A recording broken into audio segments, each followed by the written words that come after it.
Hello, আসসালামু আলাইকুম। আজকে জাল মুরগি দিয়ে আলুর ঝোল রান্না করবো। আপনারা সম্পূর্ণ ভিডিও দেখতে থাকুন। একটা প্যানের মধ্যে রান্নার এগুলো তেল দিয়ে দিয়েছি। এখানে তেল গরম হয়ে আসলে এবার আলুগুলো ভেজে নিব। এক চা চামচ হলুদের গুঁড়া, এক চা চামচ লবণ দিয়ে আলুগুলো ভেজে নিচ্ছি। আলুগুলো ভাজা হয়ে গেছে। 4টা তেজপাতা, 6টা এলাচ, 6টা লবঙ্গ আর 2টা শুকনা মরিচ, একটা কালো এলাচ ভেজে নিব। পেঁয়াজ কুচি 1 কাপ দিয়ে দিয়েছি। পেঁয়াজগুলো আমি বেরেস্তার মতো করে ভেজে নিব।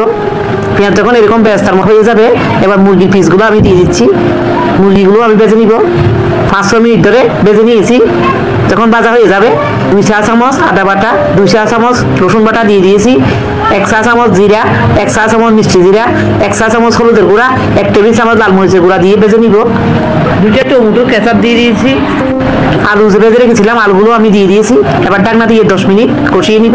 এরকম কষানো হয়ে গেলে তেল যখন উপরে বেশি উঠবে, এবার গরম পানি দিয়ে দিব। এবার গরম পানি দিয়ে দিচ্ছি পরিমাণ মতো। আমি একটু ঝোল বেশি করে দিব, আপনারা আপনাদের পছন্দ মতো দিতে পারেন। লবণ দিয়ে দিচ্ছি পরিমাণ মতো। ঢাকনা দিয়ে একটু সিদ্ধ করে নিব। কাঁচামরিচ 5-6টা দিয়ে দিয়েছি। আরও 5 মিনিট সিদ্ধ করে নিব। এবার দিয়ে দিচ্ছি গরম মশলার গুঁড়া 1 চা চামচ, আর ধনেপাতা কুচি দিয়ে নামিয়ে নিব। এবার আমি নামিয়ে নিয়েছি। আশা করি সবাই ভালো থাকবেন। আল্লাহ হাফেজ।